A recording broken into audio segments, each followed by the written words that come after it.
अब बात करेंगे चुनावी चौसर की जो सच चुकी है। बड़ी खबर सिरसा से, जहां सिरसा से बीजेपी सांसद सुनीता दुग्गल का दर्द छलका। सिरसा से टिकट कटने का दर्द एक बार फिर से जग जाहिर हुआ। भाजपा की संकल्प रैली के दौरान उन्होंने कहा कि ये रैली मुझे अपनी फेयरवेल पार्टी लगती है, मेरी नौकरी भी गई और टिकट भी कट गई।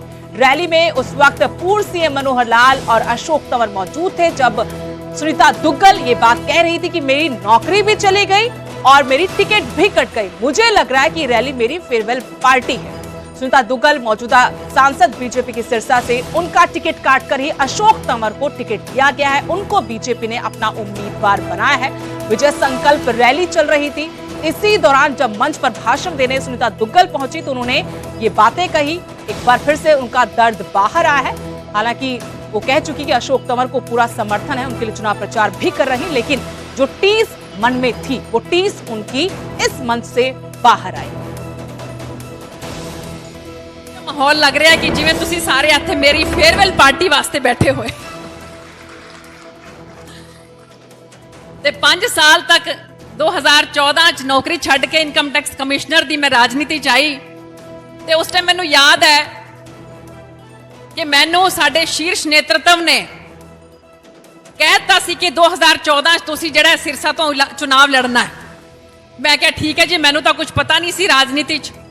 उन्होंने कहा कि तुसी जाके अरुण जेटली जी नू मिल के आओ, भैन सुषमा स्वराज जी नू मिल के आओ ते अपने जिहड़े सिरसा दे आगू ने अपने जगदीश चोपड़ा जी उन्हां नू मिलो ते अपने आदरणीय गणेशी लाल जी उन्हां नू मिलो।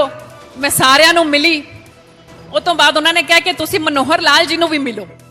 तो मैनू याद है कि रोहतक अपने जिहड़े पूर्व विच मंत्री होंदे सी मनीष ग्रोवर जी, उन्हां दे घर में गई ते उत्थे पहली बार मैं साडे आदरणीय मनोहर लाल जी नू मिली।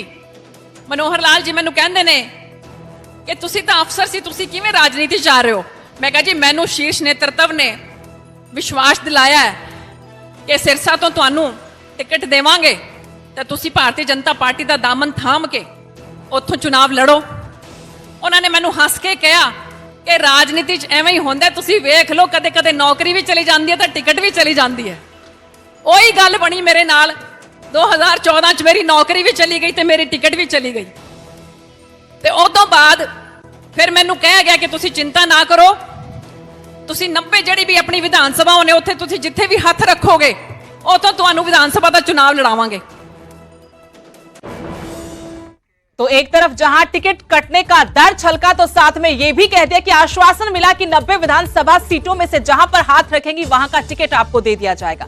अगली खबर का रुख करते हैं। पूर्व सीएम मनोहर लाल ने बयान दिया है, बड़ा बयान उनका।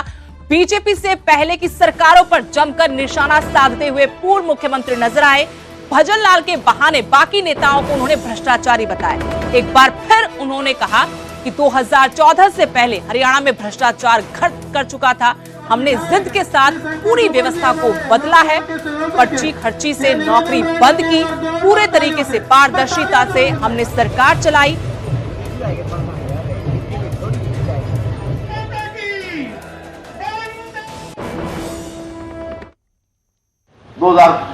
से 14 तक वो आज भी याद है कि कैसे भ्रष्टाचार जो है वो भ्रष्टाचार कैसे घर कर गया।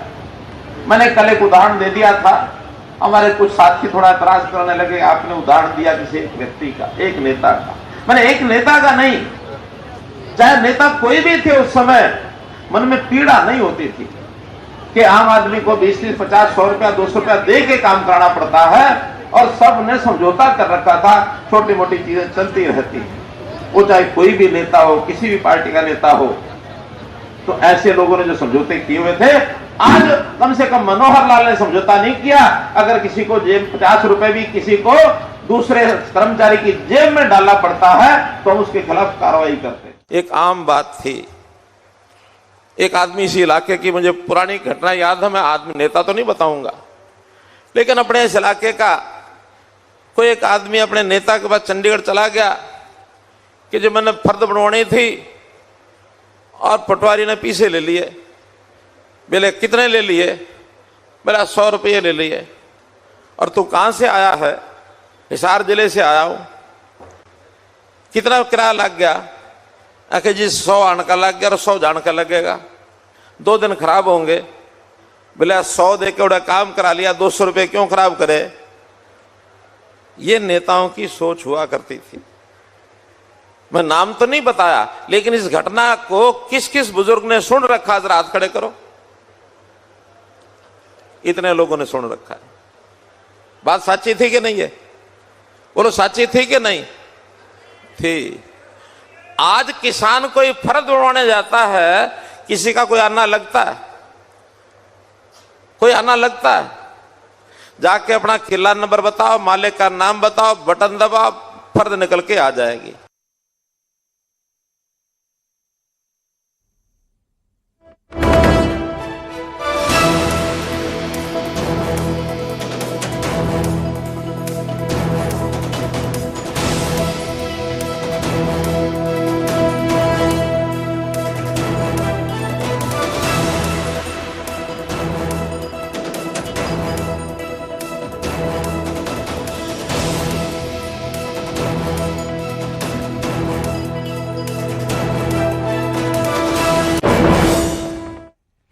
पूर्व उप मुख्यमंत्री दुष्यंत चौटाला ने न्यूज 18 से सुपर एक्सक्लूसिव बातचीत की है। इस दौरान उन्होंने बेबाक तरीके से हर सवाल का जवाब दिया। दुष्यंत चौटाला से एक के बाद एक सवाल पूछे गए।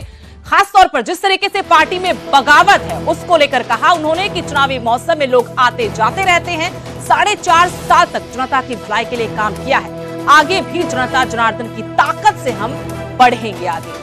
अभय चौटाला को लेकर कहा कि मैं अभय सिंह चौटाला को कभी सीरियस पॉलिटिशियन नहीं मानता, उन्हें अपने संगठन की चिंता होनी चाहिए, न कि हमारे संगठन की। उप मुख्यमंत्री दुष्यंत चौटाला हमारे साथ हैं, उनसे बातचीत करते हैं।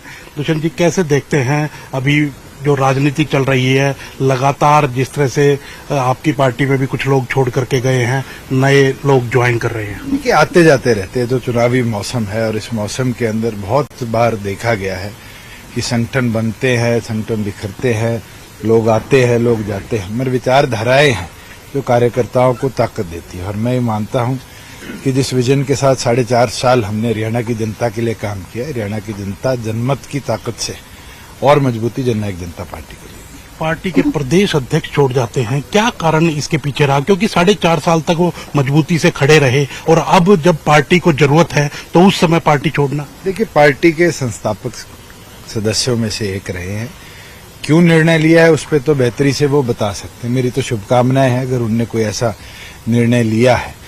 और प्रदेश अध्यक्ष तो बहुत सी पार्टियों के छोड़ के दूसरी पार्टियों में गए हैं, कोई जननायक जनता पार्टी इकलौती तो नहीं है। और उसके बाद नई जिम्मेवारी भी दी जाती है, और नई जिम्मेवारी जो लेता है वो और मेहनत से काम करता है।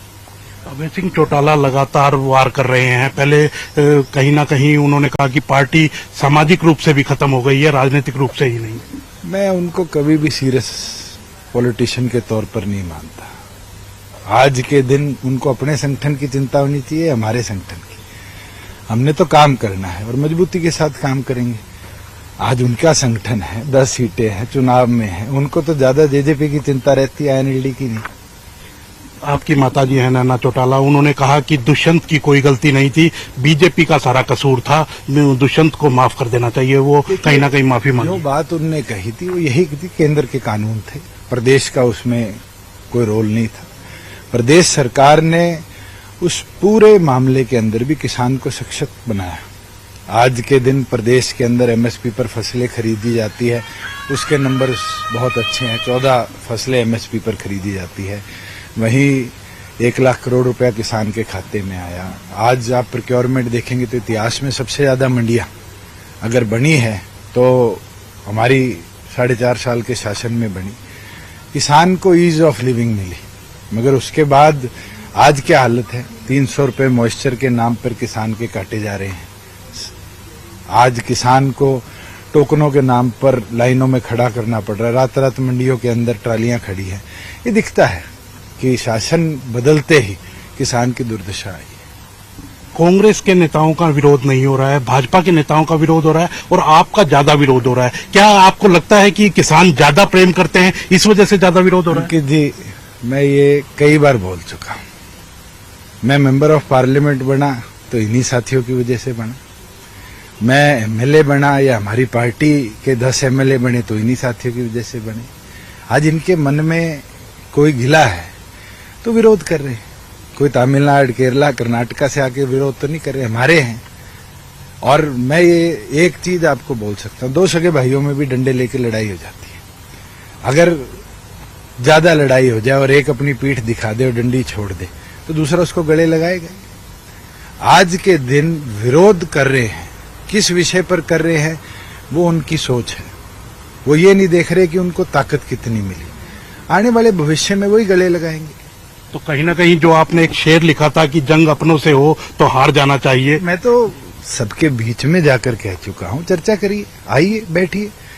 कोई गुस्सा है आकर बताइए गुस्सा किस चीज का है। चर्चा करेंगे तभी तो निष्कर्ष निकलेगा, तभी तो उनकी समस्याओं को और बेहतर सुलझा पाएंगे। कोई गिला है किसानों के प्रति कि किसान जितना प्यार करते थे उतना नहीं दे पाए आप? ना मैं गिला रखूंगा कभी, वो हमारे हैं।